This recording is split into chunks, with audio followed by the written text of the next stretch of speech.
It's like being naked. You were naked in the pool when you saw the lizard. Well, it's not like you had been naked before. But I'm in a peculiar position. This film is about me. So now you're going to ask me, that wonderful moment that you were in, and I have to say, oh yes, I was in that wonderful moment, wasn't I? And it's all about me. I hate it. So how do you talk about a biography and not say, if it's a compliment? No, I can ask about other things. Really. Yeah, like, to your life. What's the weather going to be like? No, I can do better than that. Okay, good. Yeah. You commented on the launch of the rocket that you felt the G-forces, but I checked on the Blue Origin, it's 2 Gs, which is a little less than an amusement park ride.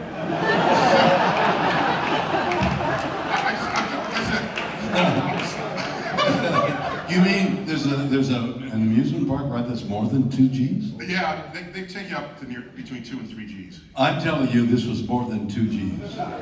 The person who said it's a little less than 2, they don't know what they're talking because they weren't there. Okay? In the life you spoke of, yeah, that was the word you used in the van, in the flatbed. I see that. I agree with you that in fact the soil was tilled for all future. Okay,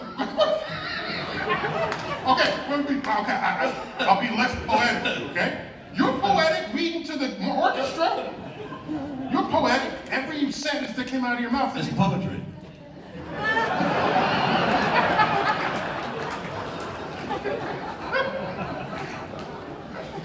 It's just that I've got a sore arm and I can't make well, I can if I hold it. Yes, it was poetry. It's Neil deGrasse Tyson.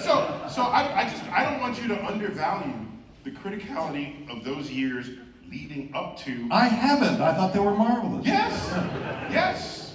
Because I'm old enough to remember when we landed on the moon, and there's a certain state of the world at the time where there was still the civil rights movement, there was campus unrest, a hot war in Southeast Asia, a cold war.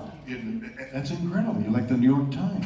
Well, there's a lot of other very important problems in the world that was distracting people, but then there was this glorious adventure that you helped plant the seeds to engage. And Neil Armstrong had a little bit to do with it. And 10,000 scientists and engineers behind right. That's right. Indeed. So you are making a point, yeah? Yeah, I think so. I thought I was. What exactly is it? I value, even though Star Trek was canceled in its 3rd season, I value what role it played in the zeitgeist of the nation and the world. Gotcha.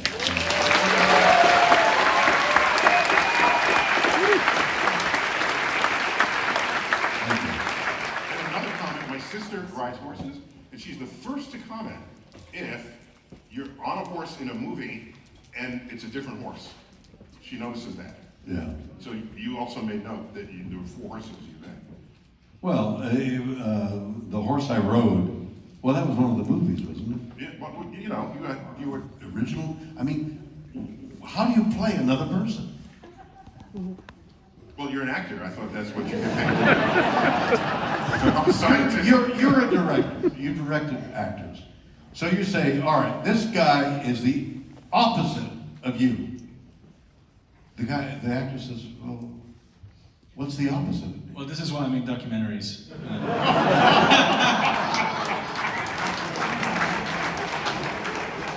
That's right. But then, even continuing that theme, in a documentary, and you're interviewing the person, are they presenting who they are, or are they putting on another mask so they look good to your documentary? Are they presenting a version of themselves that they would That it's prefer enhanced. the public knows? An enhanced version of it. Well, you know, when we did, so this was obviously 3 days of interviews, right? And I think each interview session you came as a different person. The chapter on loneliness was like really dark. Like I was not expecting that from you, and completely like threw me off. Wow. Yeah, it was. I mean, Is that why really you acted the way you did? What do you mean? Well, I mean, I think because you know the approach was thematic, right? So each chapter we sort of Yes. came in with a different theme in mind, Yes. and so I think each theme kind of triggered something different in you, and so I felt in many ways that I was not talking to a different person, but I was triggering different sides. Well, that's exactly it, isn't it? I mean, we all have our different planes of attitude. Yeah. But it's us. Yeah. The composite is us, right? So you were looking for a composite. Well, I mean, the whole idea obviously was like, you know, I mean, what fascinates me is that you started acting when you were 6, right? Yeah. So that's 87 years of acting career, That was very good arithmetic. right? Well, I have to be. Right. 93 minus 6, that's pretty easy arithmetic. Just saying. Just saying. So The old Neil, you're outspoken, you have this volume, you have this energy, and of course, highly intelligent. When you go home, do for us when you enter the door.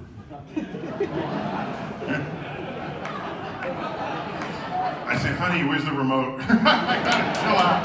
It depends on how intense the day was.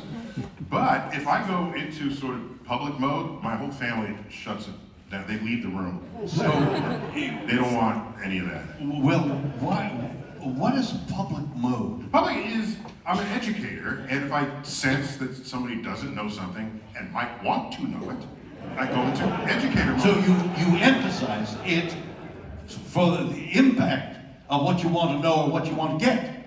Well, there can be some presentational drama in that exercise, yes. But do you think that other, when you come through the door, Yeah. person, and you say to the class, hello, I'm Neil deGrasse Tyson, and I'd like to know why water boils.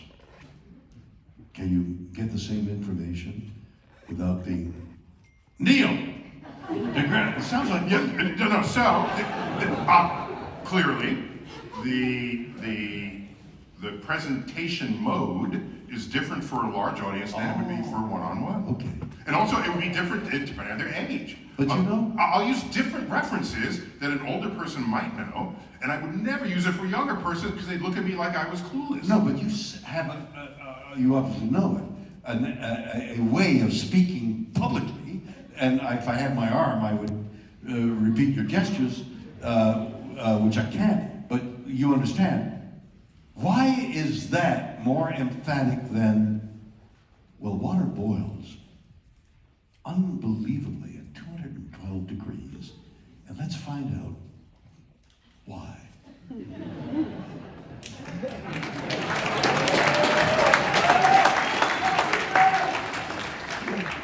I don't know that it's different. I wouldn't say it's better or it's different. Different, Yeah, that one they got to lean in because you're about to explain the thermodynamics of heating water. And so they're going to lean in and try to get that answer. What I'm saying is, if depending on who asked it, my answer will be shaped to minimize any resistance between the words out of my mouth and the receptors in their brain. Well, why are you anticipating resistance when they're there to understand why water boils, the thermodynamics of water at 212? I mean, is information imparted through a mask, or can you be yourself and impart information? I'll tell you, I got an answer for that. You ready? I asked you. If I were a professor facing the chalkboard or whatever they're made of today, and just giving the answer, then you gotta meet me where I am, and that's not being an educator, that's being professor.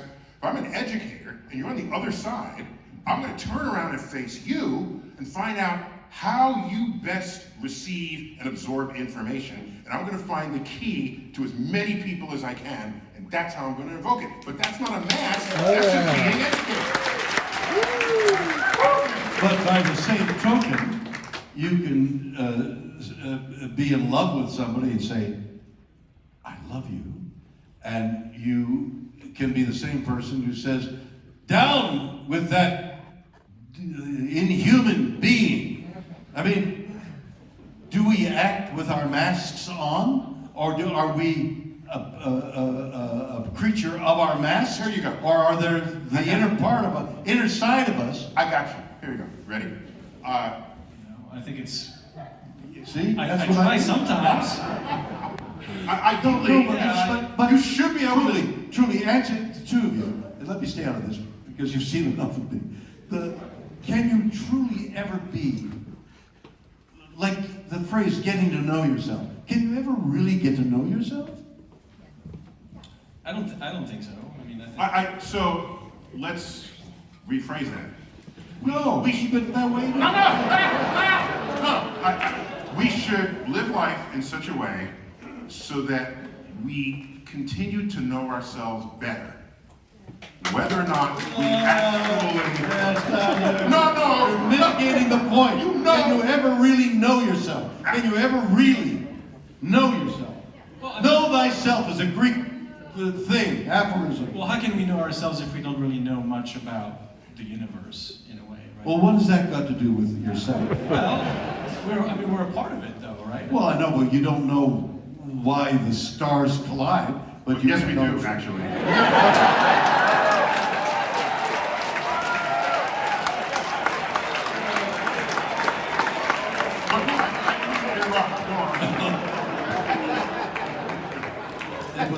It was worth the laugh. No, seriously, guys. Can you ever really get to know yourself? Really, empathically know yourself? I think you can have a pretty good sense of yourself, but I think that's about. I'd like to add to this that if you remain curious your whole life, as you have appealed people to do in this film, then who you are and your perspective on the world continually evolves. So you can. My point, exactly, you're evolving. At any moment you declare you know yourself, well, that kind of closes shop, doesn't it? Exactly. I mean, So we agree. no, we don't. Just, I'm going to pause here. Did you guys get the QR code here? If you don't know what that is, ask the person half your age next to you. Okay. What was that? So Bill. Did you see somebody walk by? I thought Yeah. There's two. Yeah, I got this. Questions What? from the audience. Oh, They were QR coded in from this huge. we can't see it. You could turn your head around. No, I can't. 92 and arthritis, you know what I mean? Oh, now you're complaining you're old. Not 10 minutes ago when you. No, well, I'm older now. Okay. But just before I get here, this arm injury, you fell off a horse? Well, I did fall off a horse more than once, but I've got a frozen shoulder. Oh. And my life is a series of interesting coincidences. So while the film was playing, we sat around in a circle and talked with some of the people who wanted to talk. And the gentleman who sat beside me was a doctor. And I said, I've got a frozen shoulder. He said, well, we can make big advances in cold shoulder, in shoulders that are frozen shoulder. I said, can you help me? He said, I can help you. So I'm sitting beside a guy who might be able to help me get out of this frozen shoulder. Isn't that interesting? Yeah. So our lives are a series of coincidences. Yes, they are. One of the most valuable coincidences of my life is meeting you. Oh, well, thank you. That was said to warm you up. Here we go. I love this one. Ben H., wherever Ben H. is out there, if you couldn't have been an actor, what do you think you would have been in life? I don't know.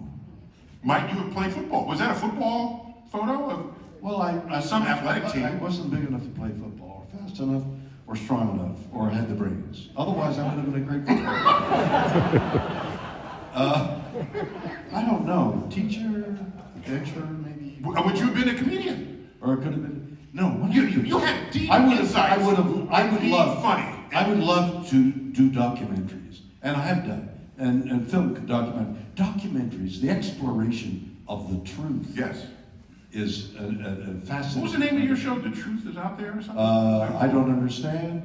Unexplained. The Unexplained is out there now. Yeah. But I had a talk show called The I Don't Understand, Everything I Don't Understand, No. which is everything. Like I don't understand. No, I think I was on, that's the show I was on. You came to me to ask me stuff that you didn't understand. Right. Yeah, that was fun. And you explained it. Yeah. Yeah. And I've forgotten. But I did it with full body gestures. You did. Yeah, okay. So did you give me an answer or not? Probably. Yes. Okay, I here's- would have been a documentary maker. Here's one. Lori Usher in the audience. Oh, excuse me. Okay. You It didn't just says bring, Usher here, but I trust you. you didn't bring your glasses. No, I'm reading this correct. Oh, I also did bring my glasses. You're a great accumulator of wisdom, which Oh, yeah. clearly this film demonstrates. What do you wish you might have known earlier in life rather than later? What I've learned is what everybody who gets older learns. It's over so quickly. What happened? I just, I'm out of the womb, and everything, okay, I'm like that girl, okay, I've got children, and now I'm gonna die.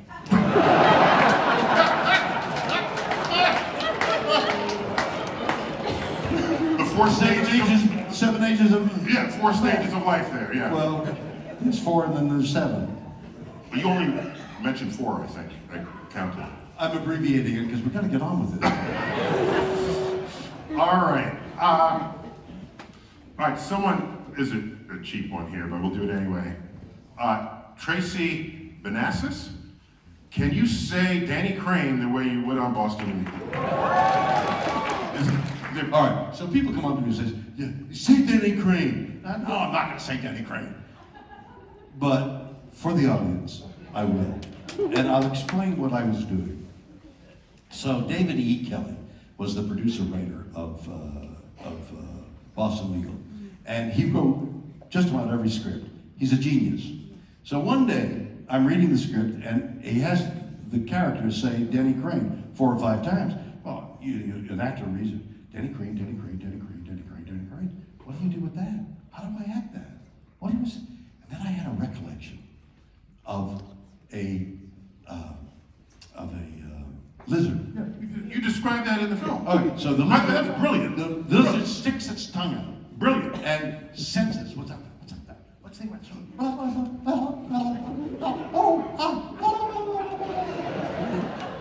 So, well, I would love to have worked with some of the auteur directors. And I would love to have, when I was younger, pitted myself into the great roles, which I did at one time in one form or another, play, but never. Darrell Guthrie, he lent his name to the Guthrie thing, and wherever that theater is. He was a great English director, and I worked with him for 3 years, and in fact won an award that had his name attached to it. And he would have been a great director for some of the classics that I could have played, not now, but I could have played. You mean Shakespeare when you say classics? Yeah, Shakespeare. Well, yes, but classics, the translated. But I never did. I played classics, but never the leading role under a guy whose mentality I respected. I will declare that in 500 years, Star Trek will be remembered and the rest of those stories will have been forgotten. And in fact, retrospectively, you would have fulfilled your dream of playing the lead in a classic. I appreciate it. No one ever identifies the classic in the moment. It's just something else that people are doing. When it survives the test of time, the classic, the stock in its classics value goes up. Huh. That's interesting. Yes. I think The Intruder, the Roger Corman film, for me is a classic. It's a criminally underseen film.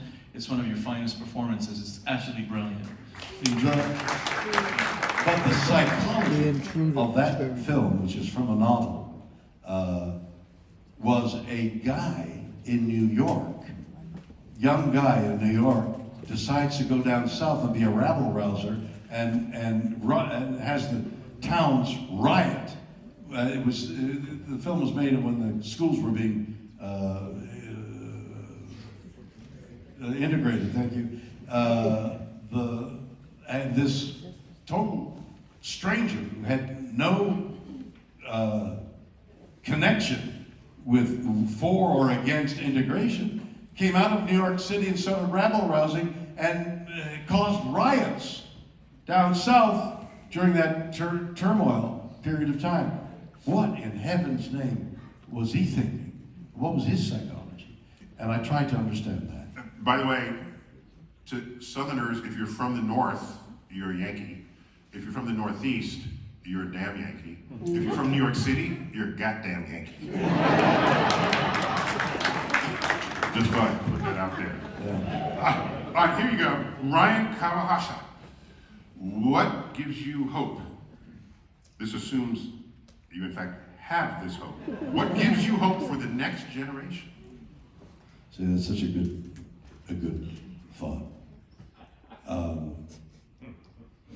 A small group, Rob Chernow, Dan Miller, and I. Thank you, Rob. And his parents too were there.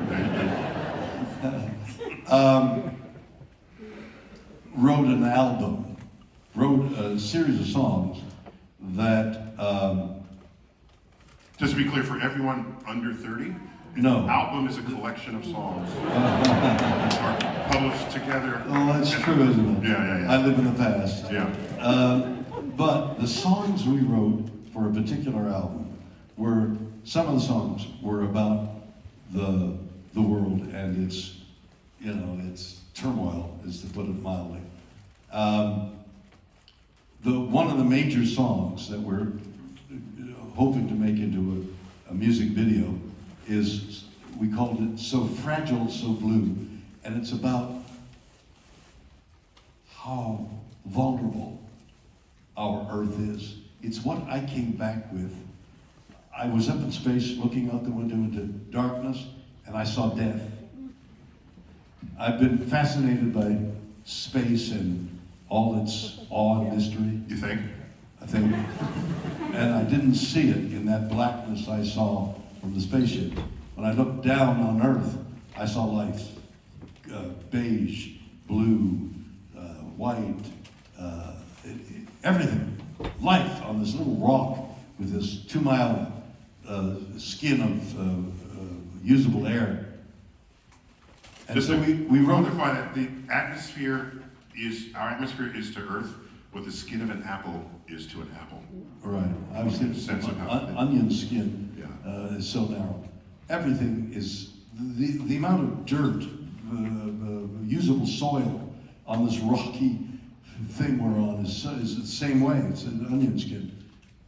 And I saw how vulnerable and how extinction is happening to things.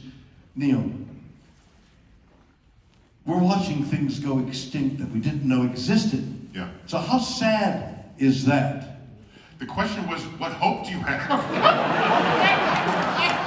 Well, I think I read that right. well, what gives you hope hold on.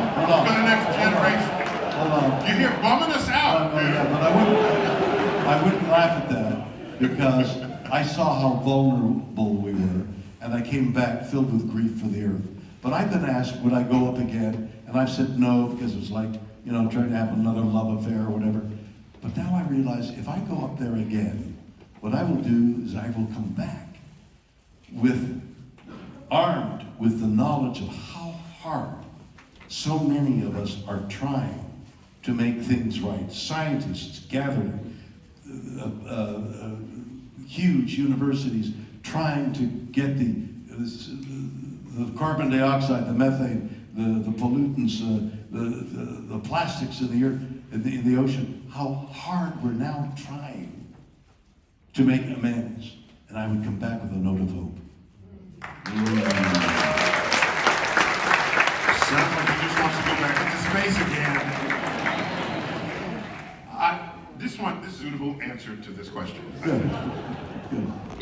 Bill Do you want to scratch my behind? We have just a couple more minutes. I think what we learned this evening is if you lead a life that is eternally curious, no more curious than a child is when you think about it. We're just talking about childhood curiosity carried into adulthood. That leads to a life of learning, and with every new thing learned, there's another possible way you can connect ideas and thoughts and I understanding. agree, and that's why I love to talk to you. You're so filled with not only curiosity, but you've got so many of the information, you've got so many of the answers. Yeah, it's hard.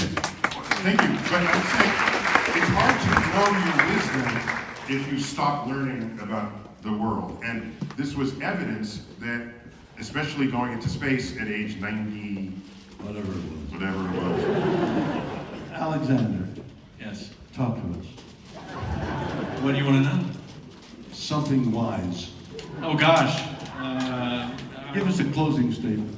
Oh my gosh. I will just say that it's been really a privilege for me to work on this film with you and to be able to get so much wisdom, from you. But also, But did you have a perspective on this as a European, different from what we would have had as here in the United States? It's weird. Sometimes we take things for granted here, but someone exterior to the dome would say, oh my gosh, look at that national treasure, I have to do something about it.